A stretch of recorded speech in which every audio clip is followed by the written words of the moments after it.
Ngayong gabi sa Reaksyon, silipin natin ang mga balita sa likod ng mga headline. Another condition that can present with tardiness is depression. Wala siyang energy to do activities, medyo listless, no? Apathetic. Kasi unang-una may trabaho. Pangalawa, hindi ko gusto yung date. Pero ito pong issue ng pork barrel, siguro dapat lumabas tayo dun sa comfort zone natin eh. Dapat may konting sakripisyo. May problema ka ba sa oras at kahit anong adjust ng relo at pagkilos ng maagap, lagi ka pa ring late? Abay, dapat ka nang magpatingin dahil ang chronic lateness daw ay isang medical condition. Ayon sa pag-aaral, maaaring konektado raw ito sa Attention Deficit Hyperactivity Disorder o ADHD. Isang mental disorder kung saan naapektuhan ang bahagi ng utak na kumokontrol sa kilos at pagbibigay atensyon sa isang bagay o gawain. Paano nga ba maaagapan ang kondisyong ito? Ang ADHD stands for Attention Deficit Hyperactivity Disorder. Ito po ay isang neurobiological disorder, no? Ibig sabihin, ito ay isang condition na nagmumula sa utak ng isang tao at dahil doon may tatlong simptomas na nagpepresenta sila, yung hyper nga, malikot, tapos inattentive, kulang sa focus, tapos impulsive sila. Ako si Dr. Mark Ratio Cruz. I'm a developmental and behavioral pediatrician. Sa mga clients namin, tinitingnan mga batang may developmental issues, no? Yung delayed sa pagsasalita, autistic, may ADHD. Dahil sa kanyang ADHD, nalilate daw ng di sinasadya si Mino noong nag-aaral pa siya. Ngayon nakapagtapos na, pero hindi pa raw nakahanap ng trabaho si Mino dahil na rin sa kanyang kondisyon. For us, normal stimuli is just, okay, it happened. So this is why sometimes we're thrill seekers, we're more adventurous. Itong simptomas na to, nakaka-apekto na sa kanilang day-to-day na gawain. So matatalino sila, pero bakit bumabagsak? Affected yung academic functioning. Socially, mababait sila, pero iniiwasan na ng ibang bata kasi nakukulitan sa kanila.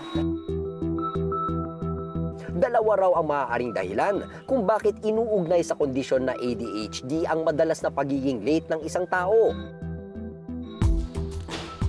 Una ay ang kawalan ng focus at pangalawa, ang kabaliktaran naman nito.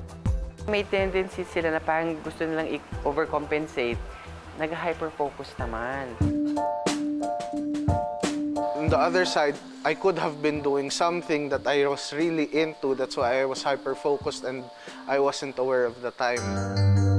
Sa pag-aaral na ginawa ng San Francisco State University kamakailan, ang porsyento ng mga taong madalas nalilate ay nagpakita rin ng kaparehong behavioral pattern ng may ADHD.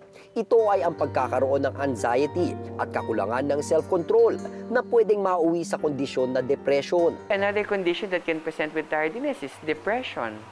No, if a person is depressed, lack of energy, di ba? Pagising niya sa umaga, wala siyang energy, parang gusto niya matulog na lang buong araw.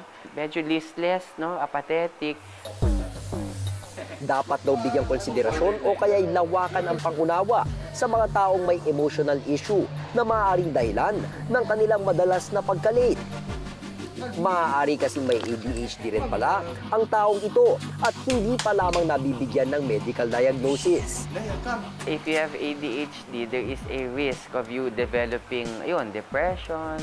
Kasi nga, kung lagi kang sinisita, di ba? You're not doing well in school, nakaka-depression, di ba? They develop anxiety disorder. Kasi nga, kinakabahan na. Pag pumasok ka ng school, papagalitan ako. Kamakailan nailathala sa Daily Mail Online ang istorya ni Jim Dunbar, isang lalaking mula sa Scotland na na-diagnose daw ng Ninewells Hospital na may chronic lateness. Apektado raw ang bahagi ng kanyang utak na kumokontrol sa kanyang kilos at pagbibigay atensyon. At sa parehong bahagi rin ng utak, nagmumula ang ADHD. Paglilinaw naman ni Dr. Rachel Cruz, bagamat kinilala sa ibang bansa, hindi pa raw sapat na batayan ito para tawagin ng isang medical condition ang palaging pagka-late. We have this parang Bible in medicine. It's called the DSM. Kakalabas lang yung bagong edition namin. DSM stands for Diagnostic and Statistical Manual of Mental Disorders. Lahat ng pwedeng kondisyon, disorder ng tao, nakalista doon. Yung chronic tardiness is not one of them. Ang chronic lateness na konektado sa pagkakaroon ng ADHD, maaari pa raw maagapan. Sa mga taong may ADHD kasi, knowing that, they i-manage natin yun, di ba? They know na they will be late. So they set deadlines for themselves. Gumagamit sila ng organizer. Ayan, may mga gadgets, di ba? May alarm. I had set up routines, getting up on time, making sure that I had all my gear and that I was ready to go. I just made sure I made a routine so that way I could cope with my condition. Paalala ni Doc, hindi lahat ng taong madalas nalilate ay tiyak na may ADHD na. Dahil ang iba, maaaring kinalakihan na lamang ito. Pero yung chronic tardiness in itself, we have to draw the line between what is a disorder versus yung baka meron tayong mga habits, attitudes, practices na hindi naman maganda. Ginagawa naman natin na excuse. You have to do extra efforts para hindi maging excuse, no? So that knowing yung limitations mo, ma-improve mo yon, you will do well, di ba? Oh, yun ang difference dito sa chronic tardiness. Parang nagiging excuse siya not to fulfill his responsibilities. Kondisyon man o kinaugalian, ang pagiging huli sa oras ay dapat agapan at solusyonan. Dahil ang panahon na lumipas ay nasayang na pagkakataon na hindi na maibabalik pa. Ako po si Renzo Kiko, nag-uulat para sa Reaksyon.